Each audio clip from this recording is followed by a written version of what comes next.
Nah, and like it was like awkward as hell. And I think you were like, God. I think you go, that just changed the vibe. And Chrissy's like, what the fuck is going on? And I'm probably whacked out of my mind, like.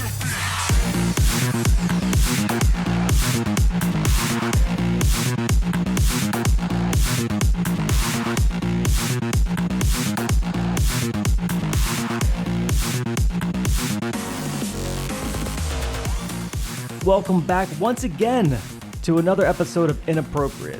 I was going to have to do this episode solo because, as we know, Steve is in Singapore. I cannot wait for him to come back and hopefully have Han on and we can have a nice Singapore episode, but we didn't want to leave you guys empty-handed for 2 out of 3 weeks. Somehow, by the grace of the Lord Almighty, I guess, Cousin Brother Phil decided to guest host with me on this episode. Hello, everybody. I'm back. I got a question. How do you think that's going over there for Steve? When he first got there, he sent a couple pictures. It was like, I think 2 a.m. He was going out to get noodles. I haven't got updates today or yesterday, so I don't know how it's going. He could be locked up. It is Singapore well within the realm of possibility. Right. Some little Singapore jail somewhere. But it was a 24-hour flight. Real quick before we get into anything with the episode, I was sitting on my couch on Sunday morning at like 8 a.m. and he sends a message, something about like, we're in the air, or I just got in the air, and how they have free Wi-Fi. So he was flying out of BWI to San Fran, and then, you know, and that was at like 7 a.m. on Sunday. I'm sitting on my couch 8 a.m. on Monday, and he just lands. Jeez. It was full 24 hours in the air. Yeah, that's a little tough. That's nuts. I don't know if I could do it. And they are exactly 12 hours past, like forward. So ahead of us. So right now, you know, as we're recording, he's probably waking up roughly to start his day. Yeah. So thanks, Cousin Brother Phil, for hanging out with me so I didn't have to talk in this room by myself. Yeah. No problem, man. I had nothing better else to do. I always say I have the best Reddit story ever, but I have maybe the worst Reddit confession story I've ever heard. Best worst. It involves a threesome, and it goes. I could give you 1,000 guesses, and you're not guessing how it ends. So we're gonna get into that. We're gonna close up the show with the world's first joke. I can't even give you a hint, but it's the world's first joke. Is it a knock-knock joke? It is not a knock-knock joke. All right, cool. That's the first that comes to my mind. And before we get into the crazy Reddit story, I just want to touch on the Tyson fight, or the Jake Paul Tyson fight. All right. As we know, they signed the contract to fight on Netflix. Correct. July 20th. Right. So and this is no cost. If you have Netflix, you can just watch it. Right. Okay. Which I think is probably fair. Yeah. I would go to a bar if I wasn't doing anything else to watch it, but I wouldn't be paying to watch it. No cover charge bar. No. Yeah. I don't know a single person that is hoping Jake Paul wins, right? No. I think Tyson takes out his aggression on all the white people has done to him his entire life on this pretty white boy who's entitled his whole life. You know what I mean? Yeah. I hope so, because Tyson, for me, there was not a more like vicious, right, intimidating person. Like when Tyson was fighting, I was about 10 to 12ish. When he was in his prime, like when he was feared person out there. Yeah. I remember watching the Spinks fight, and it was I think it was 1988. He took his soul.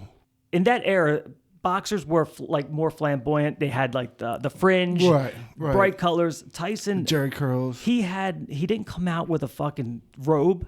He had plain black shorts, plain black shoes. Well, he was a product of his environment. You know, he came from the gutter, right? So that's what he knew. He was a perfect storm of anger, God-given ability and perfect training. Thank God I didn't grow up in New York in that time. Had to see that guy walking down the street. Yeah, it was 1988 actually, the Tyson and Michael Spinks fight, and they were both undefeated. Like this was the fight of the year. Right. I mean, they were both. I think Tyson was Tyson was 34-0 and Spinks was 31-0. Right. I remember watching this. I don't know if it was pay-per-view because obviously I was probably watching it with my father and he had people over. But Right. Spinks come out, he did his thing, he had his music, and then when Tyson came out, it was the scariest shit I ever seen. Because I don't know if you remember his walkout music. It was no music. It was noise. It was straight noise. It was the most intimidating noise. I was scared for Spinks when I watched that. Right, right. I just want to play his intro because if you're not like a boxing fan or if you don't remember this, it was hands down the most intimidating and greatest walk-up song in the history of boxing.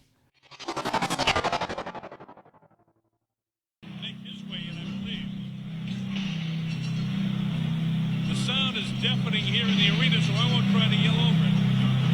All I can say is the heavyweight champion is about to make his appearance in the ring.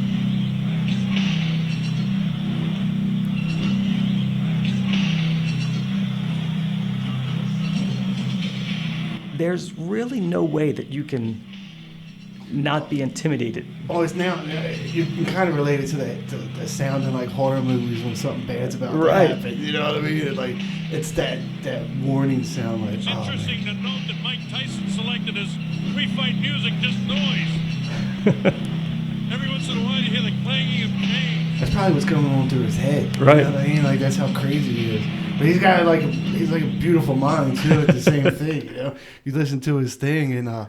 That stand-up he did, and you listen to it's just like, wow. And if anybody want to know how that fight ended, he knocked out Spinks in 91 seconds in the first round and actually knocked him out of the ring. Took his soul. Yeah.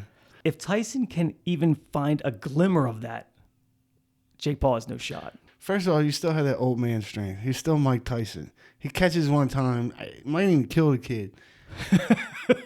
You know? I mean, it's not funny, but he's got the knowledge. I don't think the fight's going to happen. I think something will happen where they won't do it because he could literally kill that kid. I feel that way because you're not getting old man strength, man. It's just it's there. You know, he's done it his whole life. I'm telling you, like he did that interview with Joe Rogan. And he says, I don't like getting there. You know what I mean? Because he was like that whole vibe just takes over, and he was like, it's war. And I'm 10 years ago, I saw an interview with Tyson, and he said, I don't want to fight anymore. I'm not. I don't have that anger. His retirement, yeah. Like that's not in me. You got to have that. I don't have that. Right. That was a decade ago, and he obviously doesn't need the money. There was at one point I think he may have needed the money. Now he doesn't. No. So he's got the weed thing, right? All that stuff. Like he's doing good. Yeah. So there's no reason for. It's not like he has to prove his legacy. Mm-mm. So the only reason he's taking this is money. I think he's taking it to whoop this kid's ass. Because I feel like he feels in his mind this kid's never really had an ass whooping. So he's going to let this kid have an ass whooping. At least that's what I hope happens. Yeah, and if he takes it serious, right, I think he's hands down Jake Paul's no shot. Right. If he doesn't train and he's just cashing a check and he does one of these like, oh, he was a better fighter tonight, like he trained, hats off to Jake Paul. You know what I mean? He ain't going to do that. I hope not. I really hope that I don't think so. He has 4 months. Is that right? My math is right. So 4 months to get his camp together. July 20th. Yeah. It's not like he hasn't had the most evilest things happen to him as a person. Went to jail for was raped when he was younger, so he says. His daughter dies, driving down. So I'm sure he can find some. If he taps into that. Yeah, poor kid. Okay, so if it goes past the third, I think it starts to favor Jake. Yeah, if Jake's smart, he just jabs and holds him, backs away. You know what I mean? But if you see him start shaking back and forth, doing that little ducking and weaving thing he does, something's coming, man. I'd shit my pants. Hell yeah. I would shit my pants. Like, it's always one of them things like, would you let Mike Tyson punch you in the face for $1 million? Fuck, absolutely not. He would destroy my whole face. Like, it might cost half that to put your face back together. If I'm not dead. You know what I mean? That dude was angry. Speaking of dead, one of these three people in this story, I think, that we're going to get to next, wishes they were dead. I normally try to keep these Reddit things a little shorter, but this one was just too good. It's a little lengthy, but it is just too good. And if you're familiar with the Reddit, TIFU, today I fucked up, is what it stands for. All right. And the title is, and this isn't giving anything away, but sleeping with my former boss in front of her husband. Jesus. So it goes on to say, my former boss contacted me a few days ago with an unusual request. She wanted to know if I was interested in sleeping with her while her husband watched us. I said I was the wrong guy for the job, but she disagreed and said that I was the perfect guy based on the random one-night stand that we had years ago, before she remarried. She said her new husband wanted to watch her fuck another guy and she was into it. I agreed to discuss the possibility in person, especially when she offered to pay for dinner. I forgot how attractive she was until I saw her face to face. She introduced me to her new husband, who wanted me to understand that all he wanted to be there was an observer in the bedroom. Fast forward to the fucking. I was in the missionary position when I heard snoring and farting coming from the so-called observer. The husband passed out at some point, obviously not quietly, which affected my concentration on the sex because snoring is distracting and farting was absolutely disgusting. My ex-boss apologized on her husband's behalf before grabbing a box of tissues next to the bed and aggressively hurling it at her unconscious husband. Jesus. The aim was off. The tissue box missed the target, prompting my ex-boss to hysterically scream at her husband and scream his name over and over into my ears while I was still laying pipe and trying to pretend that absolutely nothing weird was happening. Wow. The husband eventually woke up after my ex-boss managed to scream his name at the top of her lungs. Cue all-out war. My ex... Why is dick in her? My ex-boss called her husband rude for falling asleep. The husband said he had a long day at work. My ex-boss scoffed and said he had no clue what a long day at work looked like because what he did in one day was nothing compared to what she had to do every day as an independent businesswoman. The husband said he had zero energy for another boss bitch speech. My ex-boss looked at me and said her husband had zero energy on a permanent basis. I asked both of them if they wanted me to stop fucking and give them their privacy because I was awkwardly thrusting in silence while listening to them. I'm gonna get mine. My ex-boss said I should ask her husband since the whole thing was his idea. The husband unexpectedly slapped my butt on his way towards the bedroom door and said I should come and call it a night.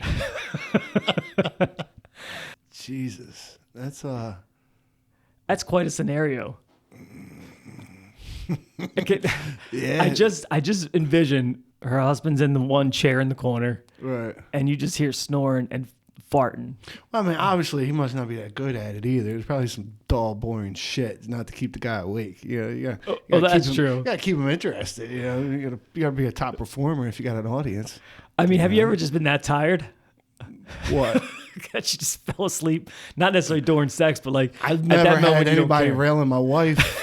So I think that would probably keep me up. I don't know. Yeah, it would definitely. Definitely keep me up. But like, how dead of a bedroom does it have to be? The poor guy. That sucks. And they get your ass slapped and be like, "Hey, you might want to call it a night." Jesus. You rub one off when you get in the car. You got to finish. You walk around with blue balls the whole time. Oh man, I think that would even trump blue balls. I think I would just be done. That would be a drive home without even turning the radio on kind of drive home where you're just staring like, what the fuck is happening? Just sitting in the driveway, like trying to recall the night. Like where did it go wrong? Oddly off topic. Do you remember that club? Not Orpheus. Plush. Was that Plush? Well, the good place about that, it was after hours. So yes. Once you would hit the after hours. So you just got all the freaks. Yeah. I remember going there, and I might have been there maybe 5 times in my life. Right. But this was at a time before, like, there was no, I'm sure there were trans people, but they were just like cross-dressed. You know what I mean? It was just dudes cross-dressing. It wasn't actually like they put on. It was like their weekend outfit. Exactly. Yeah. And like I'm sitting on there, and they had just had these random couches around. There's like some people dancing. There's a DJ. There's like this is like not a full-blown club atmosphere, cool, you know? but it was like, you know, it was what after-hours club. Exactly. Most people were chilling. Some people were still hyped up on meth or coke or whatever they were doing, and then some people were just whatever. Yeah. But I just remember looking about 5 feet away from me. I just see like a pink mini skirt. I'm probably nodding out because it might be like 4 and 5 in the morning. Yeah. And then there's like a couple like girls in front of this mini skirt. And then I look up and it's like this fucking blonde wig. And I'm like, no way, that's a fucking dude. And then all of a sudden I see this dude just start jerking his shit through this little pink mini skirt that he's got on. And I just remember. Was he looking into your eyes? No, he wasn't looking my way, but it was like it was like so overtly disgusting on any level, let alone like this dude, you know, and then start straight jerking off. And I just remember thinking, what the fuck am I doing with my life? 2 things on that. So, you know, what is that, 1722? 1722, yeah. So we went there a couple times for after hours. And like you said, it was a mixed bunch of people. And there was 2 guys dancing on like the little stage thing. One guy was up higher, one guy was down low. He was dancing. Next thing you know, they both had boots on, and one guy lifted his boot up, and the other guy licked the bottom of his boot. And Chrissy and I looked at each other like, "What the fuck is going on?" And they just kept on. They just kept on getting it. That's a very specific fetish. It's yeah. It made it interesting the rest of the night. Like we kind of talked about it on the way home the next morning. You couldn't get that out of your mind just because. I mean, you got people puking all over them floors, everything else, like bathrooms. The absolute filthiest fucking it's disgusting. Floor you can definitely. Oh yeah, fuck. Well, what about that one time in DC when you caught that guy on the floor? Yeah, I fucking got. I have a video of this, and I can't believe that shit. To set the scene, it is what rave was that? I don't even know. It was whatever it was, the Thanksgiving, right? Yeah, like Ultra World, something or another. Maybe. It was at that place down in the Armory, DC Armory. Yes, the DC Armory, which I don't know how many people it could fit, but let's just say 20,000 easy. It was a lot. And they were packed everywhere. And it had like the main floor was just one DJ and. I mean, thousands of people. That outdoor, and then you could walk downstairs, which normally I guess you weren't allowed to go. But during this rave, they had all these fucking weird ass rooms. Like you had to walk through these like plastic creepy tunnels to get into like some of the dance areas. And they had like trance, had ambient. The ambient room is always where the really weird people would fucking massage trains and shit. Yeah. And so I brought my video camera for this one rave. Snuck it in. I don't know how you got it in there because it was like at the time Buzz was getting busted and shit like that. It was just different. I don't remember how I got it in. I just remember having it. Right. You know, and I just kind of was on this thing where I just was walking around with it. And like some people were all about it. They would jump in front of the camera. Other people were like hiding their face, like if they were like, you know, like it was 2020 is doing it. Yeah. Right. I remember I was videotaping these break dancers, and all, you know, when most time when you see a camera, you know, they're doing like a little bit extra. Oh, yeah. This one guy comes up to me, he's like, "Hey, you're gonna have to delete that." I'm like, what are you talking about? He's like, "You gotta delete what you just recorded of me." I said, "Why?" He's like, "I don't want anybody biting my style." I'm like, "Come on, bro." I was like, "All right, I gotta delete it." All right. But I put it on didn't. the chopping block. Yeah. Right. Fucking edit it out. So I'm walking around and maybe like, I don't know what time it is. It might be 2 a.m. Actually, you know what? That was a weird time for that rave, but it was late in the day. It ended at like 12 midnight or something. Yeah. So, but it started at like 10 a.m. or like, I don't know. Shit. So it's late in the day. I mean, it's the equivalent of probably 2 or 3 a.m. It's closing time pretty much, I felt like. So I'm going around with the camera, and then I just see this guy, like he's kind of getting like carried by bouncers, but he's kind of getting away from them a little bit. and like he's just straight going down to his dick, and it's he's not like over the fucking pants, ramming it. but he is just in his own fucking world. His eyes aren't in his head anymore. They are just, they're rolled back. Oh yeah. He's got this weird smile, this 1,000 miles like kind of stare, what's going on, and he's like shaking his hand from the like getting his hand free and goes straight to like beating his dick, and his pants are like kind of pulled down a little bit, like not fully, but he was like, getting to it. Right. He was trying. And the bouncers don't want to touch this dude. Nah. You know, like it's like it's the worst thing you want to deal with as a bouncer. This kid that not overdosing, but he can't handle whatever, and this little white entitled kid probably popped on a couple pills of Molly or whatever, and is just going to town. He probably shoved one up his ass. Guaranteed. So like they pull up the one flight of steps. So it was kind of like you walk up a flight, and then it was like a platform, and then like another flight. And like they get him with the first flight, and they're just like they're looking around, and they just want to be anywhere else, but they have to deal with this kid. He's just going, and there's people. Right. I mean, people walking by. Just think like a concert. There's this constant stream of people up and down, and everyone's getting full view of this, and he's not even hard. No. He's got this little, little shaker, and he's just trying to find it. And half the time he's just jerking his hand in the air. Like he's not even really doing it. So then they pick him up again, they drag him out. And then of course, when they get to the main room, there's Stout and everyone's like, oh, he's overdosing. He's, like people are freaking out. All right. And then then they just, definitely not. They get him. I don't even know. They just kind of drop him off. They don't take him out front. They just kind of like, do you want that? They locked eyes with somebody that was more adulting than them, and they were like, "Here he is," and they kind of walk away. And then there's one raver girl that might have taken a fucking nursing class or something, and she's like, "I'll do it," come over and like looking at him, and he's kind of like smiling a little bit, like doing like a Stevie Wonder would do, like kind of going back and forth, and then he really like kind of comes to for like a half second, realize there's actual female in front of his face. Poor girl. And he just tries to like just launch at her and like try to kiss her, and then like she had enough, so she pulls away. Oh, that was amazing.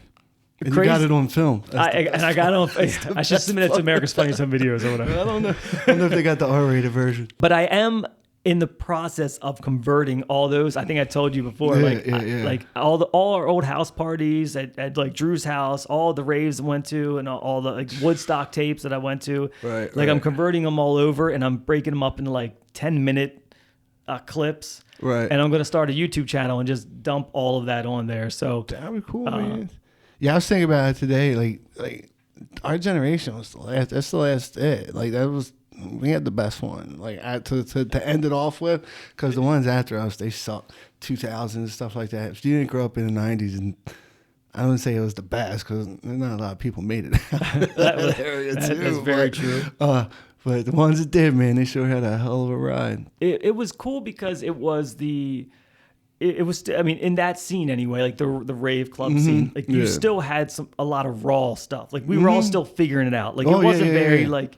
You start to kind of creep in with some of like the big companies come in and want to clean up and make a bunch of money, but most of it was either straight illegal. Oh, definitely. Warehouse parties, or semi-legal. Right, like, they didn't plan. Right, they like weren't Lonnie doing that. Fisher's. When he first started at Azar Court. Yeah, he used to call it, and he lived on a. I didn't make it to them. That was pre my time, but yeah, I know exactly what you're talking about. Okay, so that was in Arbutus, right? So like there was a warehouses, and one of the warehouses had a warehouse. It was I think 3 stories, and you walk up, and like the top story was where he lived. Okay, and then the bottom 2 were like where you would party. Right, gotcha. And I remember. Like, you walk up 3 flights of stairs, and this is back in the day, people. He's so creepy. He's a creepy little fucker. Yeah, but you would walk in, and like it was $20 to get in, and he had a literal bowl of ecstasy. Like you would would pay $20, and if you wanted to partake, you would just. Take one out of the bowl. And this wasn't like a tiny bowl. This motherfucking bowl, like you might be able to sit in it. Do you know what I mean? Like it was wash your baby in it. You could wash a baby in it. Jeez. And it was just full. Wow. And you would just, he That kind of got was- away with it because it was his house, and like Right. it was like a warehouse area, so there wasn't any other houses around, Right. That was and you would just interesting. go. I was kind of like the beginning of the whole rave scene period, to be honest with you. You know what I mean? Like, I'm sure it was around a little bit before we got into it, you got into it, but you know, that was probably the beginning. Yeah, of that Lonnie stuff. was the big EDM driver. was like, oh yeah, definitely. Yeah, and that's before you started Ultra World and all And that's that. what I was getting ready to say, man. To go from that little party at his house to, you know what I mean, having massive amounts of people. Remember that one time the chick got tried to get the guy to walk. He was handicapped, and she stopped the whole party and got on the microphone. And she, you don't remember that? I don't remember Oh, that. we got you. Dude, it was me, you, and Chrissy. We were sitting there, and I don't think it was Carl Cox. I can't remember the guy's name, but he's in a wheelchair. He plays house music. Amazing. Well, girl got all pumped up, feeling the spirit and everything. She got on the microphone for some reason. Everybody's sitting around just vibing, just bah, bah, bah, dancing, having fun. And it was me, you, and Chrissy sitting there. And she goes, I just want to say, with the feeling we have here tonight in the spirit, I know that you can get up and you can stand. He's like, nah. And like, it was like awkward as hell. And I think you Oh were my like, God. I think you go, that just changed the vibe. And Chrissy's like, what the fuck is going on? And I'm probably whacked out of my mind like, yeah, we can make them stand. Yeah. But it was, right, but it was so awkward, man. Even Oh, like, of course. the guy was like, nah, trust me, I'm good. She was like, no, I want you to try. And it was like, oh, fucking ravers, man. They were something else. They were something else.